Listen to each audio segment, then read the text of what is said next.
Disclaimer, this video and spreadsheet are for fictional general information purposes only and do not constitute personalized advice. I am not a financial advisor or an accountant or anything of the like. So always consult with a qualified professional for advice tailored to your specific situation. The budget spreadsheet offered are tools to help with personal finance organization. So today I'm going to be showing you how to budget using the Ultimate Bucket Budget Spreadsheet by Savvy Sheets Boutique. Now this is a spreadsheet that uses the Google Sheets platform. So that's just the Google Sheets website. What happens is when you download the spreadsheet, essentially you're actually downloading a PDF which has instructions and a link. Once you get that link, you click on it. It will prompt you to make a copy, you press yes, and it will make a copy of essentially this master to your personal Google account. So once that copy is saved onto your Google account, that's just for you for access. We can't access that unless you grant us access. So that'll be your personal copy on your Google Drive account. Now the spreadsheet, how essentially it works, the spreadsheet is based on the bucket budgeting method. So if you've ever read The Barefoot Investor by Scott Pape, or if you've ever read any other books about financing and budgeting and things like that, bucket budgeting is a method that comes up time and time again as a way of budgeting. And essentially how bucket budgeting works is when you get paid, you're splitting your income into what they call buckets, but otherwise you can just use it as separate bank accounts if you would like. And essentially how that works is you're making sure that you're putting aside enough to cover your bills and expenses into one account, enough for your savings into another account, and then you have an account which is designated for spending and going out and things like that. Now you don't necessarily need to use different accounts, but generally if you're doing some sort of bucketing method, you might try to see if there is a way that you can split up your accounts, or you use something like this to keep track of how much you should be spending, to make sure that essentially you've put aside enough on payday to cover your bills and expenses. So enough about the system of budgeting. I'm just going to pretty much go through how the spreadsheet works. If you're not sure about bucket budgeting, there's some great tools online. So let's go through essentially how the spreadsheet works. So what you do firstly at the bottom, it's got 5 columns divided by weekly, bi-weekly, monthly, quarterly, and annual income. So essentially what you do is you first at the top, you put in your income. So if you're getting paid every fortnight, you would put here work, for example, and you put in the amount that you earn each fortnight.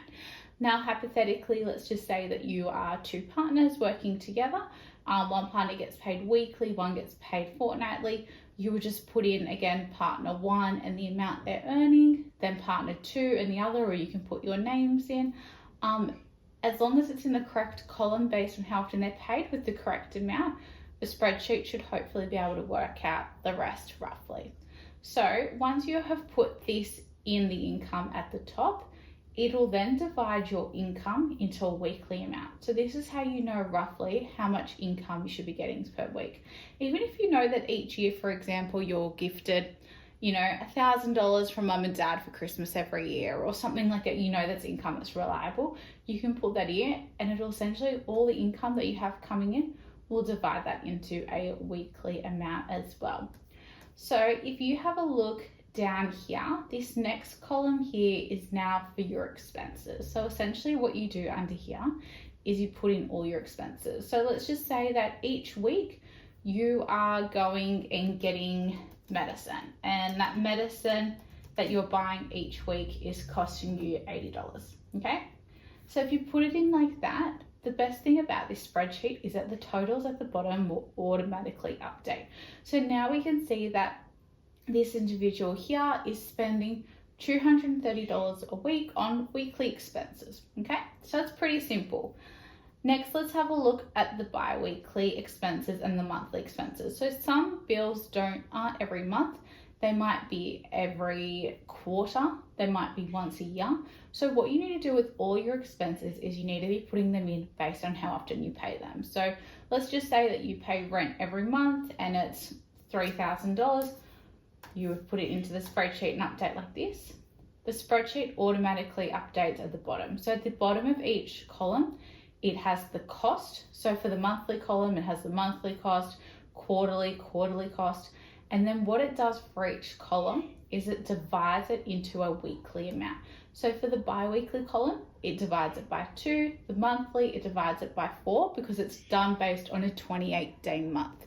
Because if it was budgeted based on a true calendar month, it might account for, it doesn't account for true 28-day bills. So you might not budget enough if it is a 28-day bill as opposed to a longer month and so forth. So that's why the monthly is done based on a 28-day calendar month. Which worst case scenario, you might be budgeting a little bit more, but just make sure you keep that into account when you are putting in your expenses. The quarterly, which is done based on a quarterly bill, so things like your utilities, your water and rent, that's divided into a weekly cost. And then your annual is then divided by a 52-week year to give you your annual cost for that. So once it is done, all these totals here, so all your expenses divided into a weekly amount, they're carried over here. So I think if you see weekly here, this amount here is the same amount that's here. The same amount that's over here. This is the same amount as over here. This is the same amount as here. This is the same amount as here. And this is the same amount of here. And then what this column here does is it adds all of these into your totals. And so every time you update all the spreadsheet over here, this will still update here. And this total essentially is what all your expenses are added together and divided as a weekly amount. So if you're following the bucket budget method, this amount here is the amount that you need to be putting aside each week to cover your bills and expenses when they arise. So what a lot of people do is they know that on payday, they'll set up an automatic transfer for that amount to go into a separate bank account for bills and expenses, and they make sure that all their bills and expenses come out of that account. And for the most part, you should have enough here. We always recommend though to make sure that account has a buffer, especially for the first 12 months of using the spreadsheet, as you wouldn't have put aside enough, for example, for 12-month expenses if it comes out before the 12th month. And also to account for facts of longer and shorter months and longer and shorter quarterly amounts and things like that. But if the maths, for the most part, that should give you a rough estimate there of your expenses and how much of your pay each week should be going towards your bills and expenses. Now, let's just say that you get paid every fortnight, which is quite common. Down here, we have a bi-weekly bucket allocation, which I'll go through these two columns in a moment, but just so you know, there is a bi-weekly fortnightly section as well. So now this column here, what it does is it first pulls your income from here. It then pulls your bills and expenses from there. Now, I'm just gonna wipe this so that you can see how it works. This amount here is essentially how much you have remaining for spending and going out and saving as well. So what you need to do now is you and your partner need to determine how much that you want to put aside into savings. So now that I know I've got $467 remaining after each payday, after I put aside for my bills and expenses, I then decide that, okay, I want to be perhaps putting aside $200 into savings. Now, remember, this is not financial advice on how much you should be saving. This is purely based on what you believe that you want to be putting into your savings and things like that. This is just generalized educational advice only.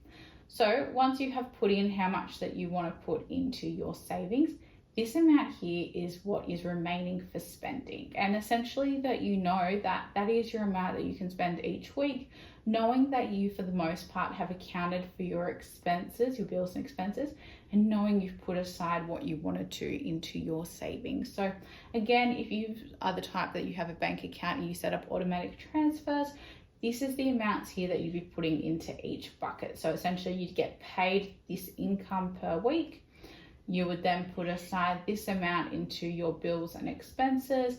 You would put aside this into your savings account. And then this is what would essentially be remaining for spending and going out. Now, if you get paid fortnightly, this is a fortnightly bucket allocation. So here would be your income as a fortnightly amount, how much each fortnight you should be putting aside for bills and expenses, how much you should be putting aside, or how much you'd like to be putting aside for savings, and then that is the amount that your account should have remaining once you have done that.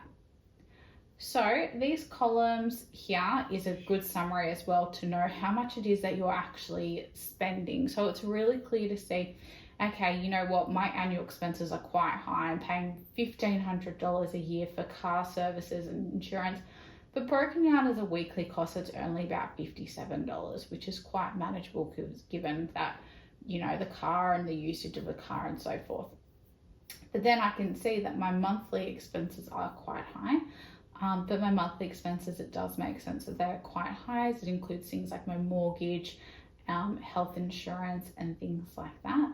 So from here as well, it can be a really good reflection of maybe I should try and see if I can get a cheaper health insurance rate. Maybe I should try and see if I can reduce my car lease or phone. So this is a really good tool for being able to see really clearly all your expenses and how much you're paying, and realistically how much each week of your pay is going towards paying these bills and expenses. Now we have some graphs on the side here. So this will show essentially how much of your income each week is going towards your expenses. So you can see of this budget, quite a large proportion of the expenses are going into monthly. So that might prompt you to then go look at your monthly column and see this graph over here as well. Then what it does is it pretty much goes through, okay, here is your income, this is how much is going to your bills and expenses, this is how much is going to savings, and this is how much is remaining for spending. You might look at that and think, I really want to reduce my bills and expenses so that I'm saving more. And it's just a good tool being able to visualize how much of your income is going towards your expenses, how much you're putting to saving, and how much you're leaving for spending and going out. So that is an overview of the spreadsheet there. Now I get questions all the time of if I want to make a copy of the spreadsheet, how might I do that? What you can actually do at the bottom here is you can just right click it and you can press duplicate. So some people like to keep, every time they make changes, they like to have a copy of it and then just make the date of when they've made changes. This can be really helpful for keeping track of how your expenses have changed over time, especially if you're going through a period, for example, of being on maternity leave, and you know that income and expenses are a little bit different, but you know that you'll go back to previous incomes and things like that after you return from maternity leave. That's great because you can go back to your pre-maternity leave income and expenses quite easily, and you've got that saved there as well, as long as you don't make any changes. So yeah, that is a really quick overview of the Ultimate Bucket Budget Spreadsheet by Savvy Sheets Boutique. If you ever have any questions or concerns, first of all, our live chat on our website is probably the best port of call. It's not a typical live chat in the sense that you generally won't get an instant reply. We do try to reply as quickly as possible, but it can take up to 1 to 2 business days. But a lot of times we are able to get back to people quite quickly. So our website would be the first and best place to try and contact us using the chat feature on the bottom. Otherwise, if you send us an email at savvysheetsboutique at gmail.com or info@savvysheetsboutique.com, we can contact you there. Or if you contact us on our social medias, Instagram, TikTok, Facebook, that is generally the best way to contact us, and you can contact us for support. So if any of the features of the spreadsheet, you can't get them to work correctly, or you're having issues with making a copy of the spreadsheet or anything like that, give us a message and we'll be able to help you out. I just wanted to troubleshoot some common questions. So I might get questions sometimes of, oops, I accidentally went in and I deleted a formula. What do I do?